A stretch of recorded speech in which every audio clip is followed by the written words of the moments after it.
Isso aí, nação. Mais um vídeo pra vocês. Veja aí tudo que rolou ontem na partida entre Flamengo e Cuiabá. Flamengo venceu por 3-2 com o gol de Gerson no final. Veja aí a análise dos comentaristas, todas as atualizações, hein? Não se esqueçam, hein? Se inscrevam no canal e deixem seu like, hein? Bora, nação!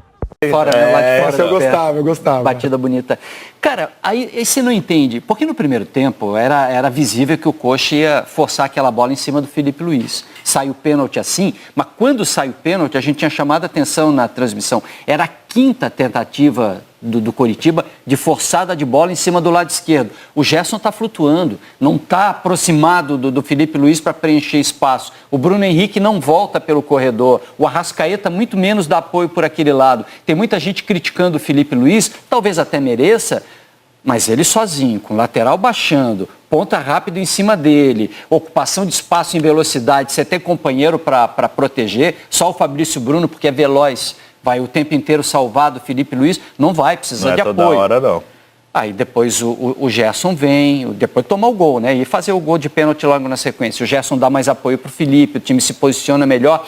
O que mais eu acho irritante, o que te irrita no Flamengo? O que me irrita no Flamengo não é o Flamengo oscilar dentro da competição, jogo a jogo. O que irrita no Flamengo é ele oscilar dentro dos jogos. Como é que pode o time fazer um primeiro tempo daquele e um segundo tempo daquele? O segundo tempo do Flamengo foi indigente, horroroso, lamentável, de um time que, não sei, eu não vou colocar... Então, entre vitória indigente e vitória irritante, a gente achou vitória irritante mais mais educado. Cara, o segundo tempo do Flamengo, a gente vai posicionar um monte de pedrinha, vai falar de um monte de questão tática, pode até evocar o santo da vontade alheia, mas não é nada disso, cara.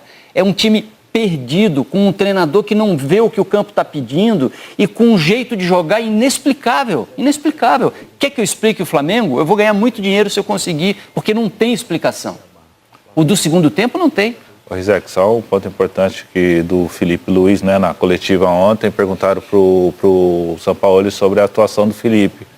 E eu vou defender o Felipe porque o Esculino falou, ele estava toda hora no mano. Se a gente for buscar jogos atrás, contra o Olímpia, o primeiro gol do Olímpia, o Felipe está no mano com o ala do Olímpia. Aí o cara chega, leva para a linha de fundo, o Felipe espera a marcação chegar e ele tira para dentro e cruza na área. Ele estava no mano. Ontem também, no lance do pênalti, ele estava no mano com o atacante. O Felipe está com idade, não consegue mais jogar aquela coisa. Mas se você tem um lateral que te dá uma condição tática ofensiva muito grande, que defensiva ainda ele fica a desejar um pouco, monta uma estrutura para ele ter uma proteção ali pelo lado esquerdo, para ser defendido, para estar toda hora no mano. Pela qualidade do Felipe ainda, montar um esquema em que ele possa fazer diferença no futebol brasileiro? Não montar um esquema para ele, mas saber que com o Felipe em campo você precisa ter uma ajuda defensiva, suporte, uma sobra para ele ali, para ele não ficar no mano a mano. O Ayrton Lucas é muito bom, ele é muito mais rápido, não fica, mas o Ayrton Lucas vai ficar no mano a mano também. Vai ter hora também que ele não vai conseguir chegar com o cara e ganhar do cara. Tem que ter esse equilíbrio. O Pulgar centraliza. O Vitor Hugo dá apoio para o Wesley pelo lado direito, porque o Wesley é o cara que faz o que os treinadores chamam de profundidade, né? O cara que ataca o espaço e que leva o jogo para o outro lado. Do outro lado fica quem? Fica o Gerson dando proteção para o Felipe Luiz para fazer aquele, porque o Flamengo trabalha quase num losango, né? Retomou essa ideia de losango, com a Arrascaeta flutuando pelo centro, é a dupla de atacantes lá na frente, o Bruno Henrique e o Gabigol, e esse lado precisa do apoio de dois meias apoiadores, um volante central, um meia na esquerda, um meia na direita. O meia da esquerda... Quem fazia isso era o João Gomes, né? Que saiu e aí perdeu-se muito esse lado esquerdo do Flamengo. E o Ayrton Lucas faz a função mais ofensiva. É o que o Grafa falou. Só que com o Bruno Henrique em campo, exatamente, você não dá, tá os dois no mesmo espaço. E a contratação mais cara da janela no futebol brasileiro, que é o Alan, não deu impacto ainda, né? Ontem ele não entrou na partida, ontem ele veio entrando. Né? Ficou no banco. Não, tá clara a escolha do Sampaoli, né? O Alan não é o jogador da preferência dele. Mas eu não entendo, porque a contratação... Olha que loucura, o que você falou, né? O Thiago Maia também não é mais titular. Sim, ontem o ficou Pulgar, hoje claramente é o jogador da preferência é o cara da dele. preferência, tá claro isso. Perfeito. E assim, é um bom jogador, Pulgar, não se discute. Mas o Flamengo optou por gastar o maior investimento da janela no futebol brasileiro no Alan. Por que então o Flamengo, como instituição, faz esse investimento se não é aquilo que a comissão técnica acha necessário? Você entendeu? Como clube tem algum problema aí, cara. Se você faz um investimento, você vai lá e paga mais de 40 milhões no jogador mais caro da janela, e não é o jogador que vem para fazer diferença, tem alguma coisa que não está batendo aí. Vocês concordam? E hoje ele não joga no Flamengo, faz muita falta no Atlético. É a conexão do que o presidente quer e do que o treinador quer. Às vezes é uma Aliás, questão... me corrija aqui, falam que o Luiz Araújo foi mais caro. Luiz Araújo. Ok. A questão é, o presidente queria e o treinador achou interessante. Mas quando o treinador viu ele atuando nos treinamentos, nos jogos, peraí, eu tenho um aqui que eu acho mais interessante pro meu modelo Mas não tático. tem um descasamento entre você fazer esse investimento e o que pensa Com o como Luiz Adriano, a mesma coisa. Ele Tudo bem voltou que o de Luiz lesão, Adriano... talvez seja O Luiz uma Araújo, questão de o Luiz Araújo, adaptação, desculpa. talvez seja uma questão de time, de adaptação, voltou de lesão, ainda precisa do ritmo.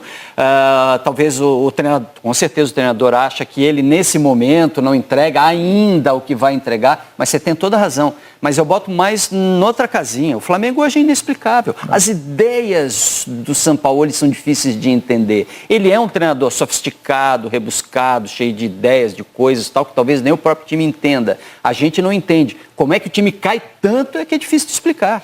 E veja, não é que assim tenha que ter a obrigação de ser titular só porque custou caro, não é isso. É só uma questão de prioridade. Você disputa com o Palmeiras, faz um investimento, negocia com o Galo, chega exatamente no valor que o Galo queria, não é uma contratação barata. Para você chegar e não ser um titular, não ser um jogador sequer protagonista da sua temporada. E vai mais atrás, a gente tem o Everton nessa situação também, o Everton Cebolinha, que faz 4 jogos que não entra. Nem entra, fica no banco e não entra. É um jogador que a gente sabe que o Flamengo foi buscar por um preço alto junto ao Benfica e hoje não entra. Aí tem a volta do Bruno Henrique. Aí a volta do Bruno Henrique. Com o Bruno Henrique em campo, dificilmente você consegue ter Bruno Henrique e Ayrton Lucas ali pelo lado esquerdo. Aí o Bruno Henrique volta. O Bruno Henrique foi um diferencial ontem no primeiro tempo. Jogou muita bola aí. Enquanto ele estiver em campo, ele é diferencial. Só que, consequentemente, o Gerson perde um pouco de espaço por aquele lado, que ontem o Gerson consegue fazer o gol depois que o Bruno Henrique sai, que ele cai aqui pelo lado esquerdo. O Gerson hoje é o substituto do Bruno Henrique. Quando o Bruno Henrique cansa, ele bota o cansado Gerson pelo lado esquerdo. O Gerson parece ter lugar cativo para 90 minutos dentro do time do Flamengo. É um tremendo jogador. Mas é difícil você imaginar que ele vá substituir. Ontem ele destrói esse discurso, porque ele vai e faz um golaço. Mas o Gerson é o substituto natural hoje do Bruno Henrique pelo lado esquerdo. Taticamente isso deve ser a 3ª ou 4ª partida que o Sampaoli faz. Quando tira o Bruno Henrique, abre o Gerson. Abre o Gerson. E entra com o Alan, só que ontem ele não entrou com o Alan, né? Ele coloca o Thiago Maia. E na vaga do Luiz Araújo, que é outra contratação alta, tá jogando o menino... Vitor Hugo? Não. Vitor Hugo. O Luiz Araújo entra na vaga do Vitor Hugo. Ou seja, é um Flamengo que vai no mercado, que traz jogadores, mas que não é aqueles jogadores pontuais. Eu acho que a grande contratação que o Flamengo deixou de fazer foi o Claudinho, que era um jogador que ia acrescentar muito, principalmente na ausência do Arrascaeta, pela qualidade dele, pela movimentação, pelo estilo de jogo dele.